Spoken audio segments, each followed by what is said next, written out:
श्री विष्णु पुराण के 11वें अध्याय में ध्रुव का वन गमन और उनकी सप्तऋषियों से जो भेंट में उनको सप्तऋषियों ने जो समझाया उसके बारे में वर्णन किया गया है। जो व्यक्ति ध्रुव के इस दिव्य लोक प्राप्ति के प्रसंग का कीर्तन करता है वह सब पापों से मुक्त होकर स्वर्ग लोक में पूजित होता है। वह स्वर्ग में रहे या पृथ्वी में कभी अपने स्थान से च्युत नहीं होता तथा समस्त मंगलों से भरपूर रहकर बहुत काल तक जीवित रहता है। तो इसमें श्री पराशर जी मैत्रेय जी से कहते हैं कि स्वयं भुवमनु के प्रियव्रत और उत्तानपाद नामक दो महाबलवान और धर्मज्ञ पुत्र बतलाए थे। उनमें से उत्तानपाद की प्रेयसी पत्नी सुरुचि से पिता का अत्यंत लाडला उत्तम नामक पुत्र हुआ। उस राजा की जो सुनीति नामक राजमहिषी थी उसमें उसका विशेष प्रेम न था। उसका पुत्र ध्रुव हुआ। एक दिन राज सिंहासन पर बैठे हुए पिता की गोद में अपने भाई उत्तम को बैठा देख ध्रुव की इच्छा भी गोद में बैठने की हुई, किंतु राजा ने अपनी प्रेयसी सुरुचि के सामने गोद में चढ़ने के लिए उत्कंठित होकर प्रेमवश आए हुए उस पुत्र का आदर नहीं किया। अपने सौतेले पुत्र को गोद में चढ़ने के लिए उत्सुक और अपने पुत्र को गोद में बैठा देख सुरुचि इस प्रकार कहने लगी, बिना मेरे पेट से उत्पन्न हुए किसी अन्य स्त्री का पुत्र होकर भी तू व्यर्थ क्यों बड़ा मनोरथ करता है? तू अविवेकी है, इसलिए ऐसी अलभ्य उत्तमोत्तम वस्तु की इच्छा करता है। यह ठीक है कि तू भी इसी राजा का पुत्र है, फिर भी मैंने तो तुझे अपने गर्भ में धारण नहीं किया। समस्त चक्रवर्ती राजाओं का आश्रय रूप यह राज सिंहासन तो मेरे ही पुत्र के योग्य है। तू व्यर्थ क्यों अपने चित्त को संताप देता है? मेरे पुत्र के समान तुझे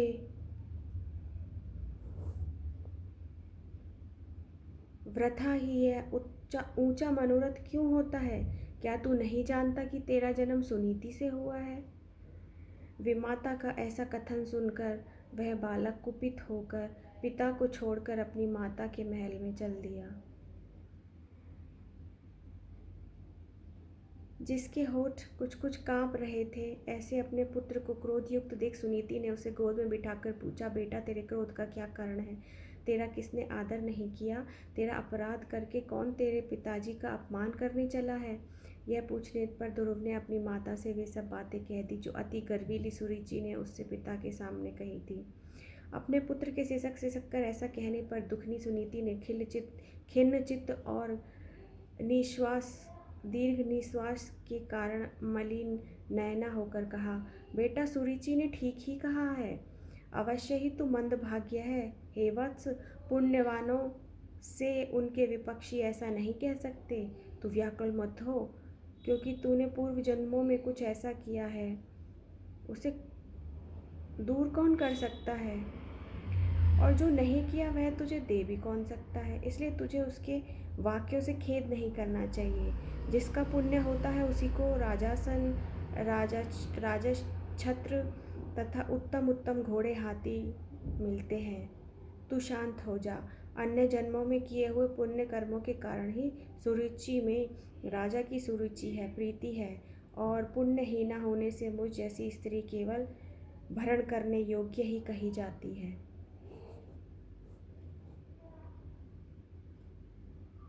उसी प्रकार उसका पुत्र उत्तम भी बड़ा पुण्य संपन्न है, और मेरा पुत्र तू ध्रुव मेरे समान ही अल्प पुण्यवान है। तुझे दुखी नहीं होना चाहिए, क्योंकि जिस मनुष्य को जितना मिलता है वह अपनी उतनी ही पूंजी में मग्न रहता है।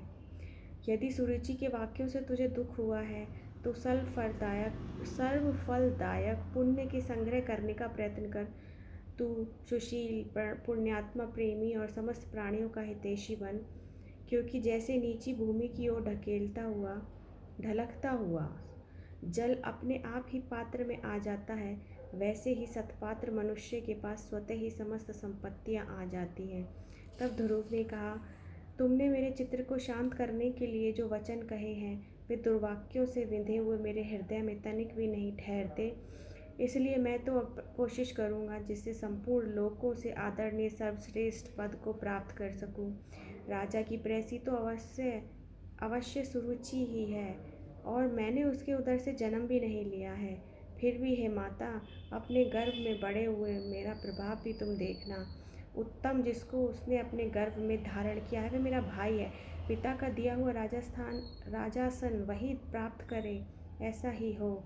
माता जी, मैं किसी दूसरे के दिए हुए पद का इच्छुक नहीं हूँ, मैं तो पुरुषार्थ से ही उस पद की इच्छा करता हूँ।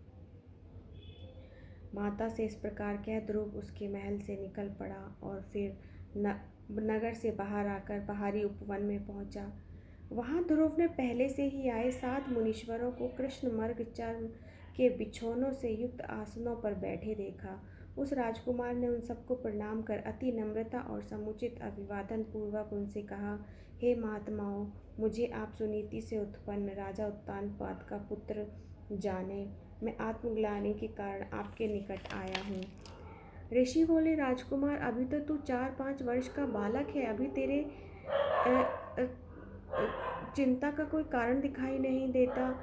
तेरा पिता भी राजा जीवित है और तेरी कोई इष्ट वस्तु खो गई हो तो वैसा भी हमें जान नहीं पड़ता, तथा तेरे शरीर में हमें कोई व्याधि भी नहीं दिख पड़ती है, फिर तेरी ग्लानि का क्या कारण है। तब सुरुचि ने उससे जो कहा था वह सब उसने कह सुनाया। उसे सुनकर ऋषिगण आपस में इस प्रकार कहने लगे, ओ अहो, छात्र तेज कैसा प्रबल है, जिससे बालक में भी इतनी अक्षमा है कि अपनी विमाता का कथन उसके हृदय से नहीं टलता। हे क्षत्रिय कुमार, इस निर्वेद के कारण तूने जो कुछ करने का निश्चय किया है, यदि तुझे रुचे तो हम लोगों से कह दे। यह भी बता कि हम तेरी क्या सहायता करें, क्योंकि हमें ऐसा प्रतीत होता है तू कुछ कहना चाहता है। ध्रुव ने कहा, हे ब्राह्मणों, मुझे न तो धन की इच्छा है न राज्य की, मैं तो केवल एक उसी स्थान को चाहता हूँ जिसको पहले कभी किसी ने न भोगा हो। आपकी सहायता होगी, आप मुझे भली प्रकार यह बता दें, क्या करने से वह सबसे अग्रगण्य स्थान प्राप्त हो सकता है। तब ऋषि मरीचि बोले, हे राजपुत्र, बिना गोविंद की आराधना किए मनुष्य को वह श्रेष्ठ स्थान नहीं मिल सकता, अतः तू श्री अच्युत की आराधना कर। अत्रि ऋषि बोले, जो परा प्रकृति आदि से भी परे है, वे परम पुरुष जनार्दन जिससे संतुष्ट होते हैं, उसी को वह अक्षय पद मिलता है। ऋषि अंगिरा बोले, यदि तू अग्रय स्थान का इच्छुक है तो जिन अव्ययात्मा अच्युत में यह संपूर्ण जगत ओतप्रोत है, उन गोविंद की आराधना कर। ऋषि पुल सत्य बोले, जो पर ब्रह्म परम धाम और पर स्वरूप है, उन हरि की आराधना करने से मनुष्य अति दुर्लभ मोक्ष पद को भी प्राप्त कर लेता है। ऋषि पुलह बोले, जिन जगतपति की आराधना से इंद्र ने भी अति उत्तम इंद्र पद प्राप्त किया है, तो उन यज्ञपति भगवान विष्णु की आराधना कर। ऋषि क्रतु बोले, जो परम पुरुष यज्ञ और योगेश्वर है, उन जनार्दन के संतुष्ट होने पर कौन सी वस्तु दुर्लभ रह सकती है। ऋषि वशिष्ठ बोले, विष्णु भगवान की आराधना करने पर तू अपने मन से जो कुछ चाहेगा वही प्राप्त कर लेगा।